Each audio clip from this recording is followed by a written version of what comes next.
Hey, we start out by saying that evidently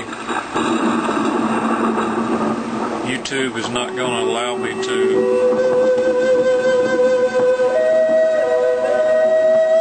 post any comments. My comments are just not showing up anywhere. So evidently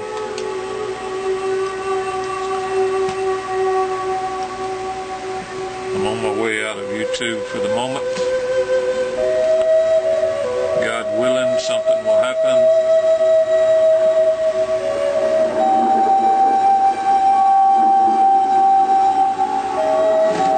But hopefully it will still allow me to post videos today. And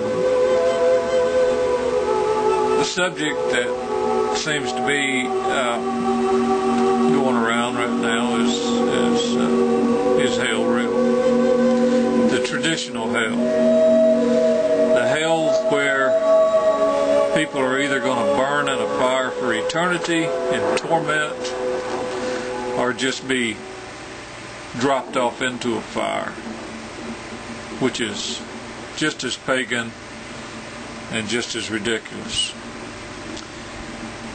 In the Old Testament, Ecclesiastes 12:7 says,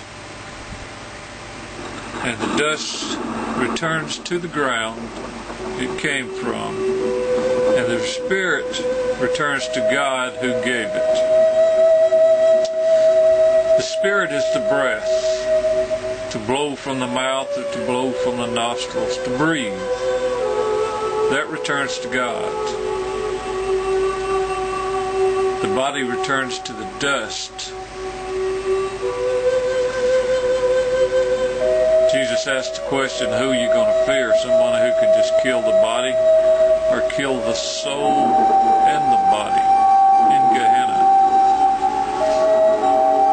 Now, getting off into the Gehenna subject is a whole different thing about things being fulfilled in the first century, and those very people Jesus was talking to were thrown into those fires of Gehenna. If you were taken before the council for calling someone a fool, there was a threat of being thrown into the fires of Gehenna. That's what they did. That was the punishment. You didn't get electrocuted in a chair or hung by a rope. You were killed and thrown, your body was thrown into the fires of Gehenna. Not a hell. In Ecclesiastes 9 verses 5 and 6 says, "For the living know that they will die, but the dead know nothing. They have no further reward, and even the memory of them is forgotten. Their love, their hate, and their jealousies have long since vanished. Never again will they have any part in anything that happens under the sun." Job compared death to blowing out a candle in Job 21:17. How oft is the candle of the wicked put out, and how oft cometh their destruction upon them. God distributeth sorrow in his anger. In Proverbs 24:20, For there shall be no reward to the evil man. The candle of the wicked shall be put out.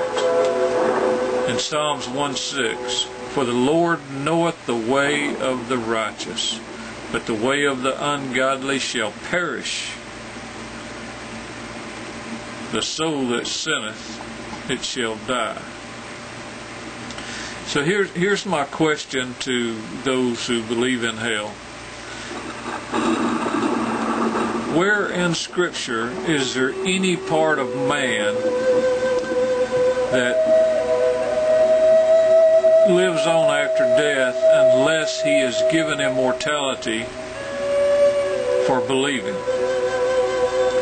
The wicked, and you know, all through the Old Testament, we know who the wicked was. The wicked was the ones that were out to destroy God's people, to put an end to their existence. Those were the wicked. But where did these wicked get their immortality that they would have to exist forever in a hell? Only God has immortality, and the believer receives it as a gift from God. I can't find anywhere where the wicked receive this immortality. Something they would have to have in order to live on. People will say, well, it's the spirit of that man that lives on. There's no consciousness in death for the wicked. They're forgotten. They cease to exist. They're like a candle that's put out. They return to the dust. This hell is not biblical. People want to argue the words used, especially in the New Testament, as being symbolic of hell. Jesus knew who he was talking to, and they knew what he was talking about. Never before had Gehenna ever been used as a symbol of a place for eternal torment in the afterlife. God is not the God of confusion. He would not have used the word Gehenna as to where these people were actually going. The people he was actually talking to were actually going to this place, Gehenna. At the destruction of Jerusalem, 1.3 million of those very people Jesus warned that it's better to lose your eye or your leg than to go into the fires of Gehenna crippled and maimed. 1.3 million of those very people ended up in those fires of Gehenna. Their bodies were stacked up so high in the temple city that when the soldiers finally made it through the gates into the city, they couldn't even walk for the blood on the stone streets was so slippery.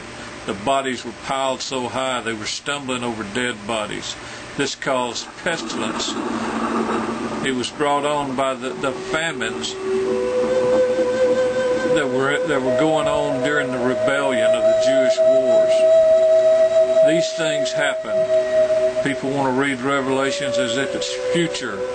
These things happen to these people just as Jesus said it would. Jesus said it would happen within his generation. Within that generation. It was that evil and wicked generation he was talking to. To take this and transport it into a future and create a place called hell when Jesus is talking about the destruction of these people is a different gospel. And people are warning about preaching against hell.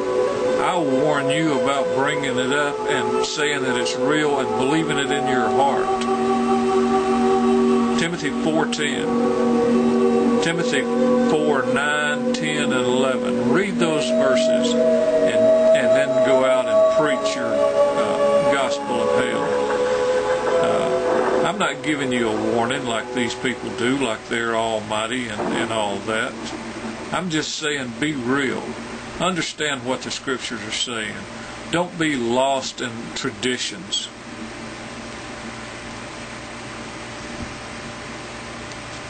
I hope I can still post this video. Like I say, my Internet Explorer 6 is beginning to phase me out on YouTube. I have an older operating system that I can't seem to upgrade my browser, so I love YouTube.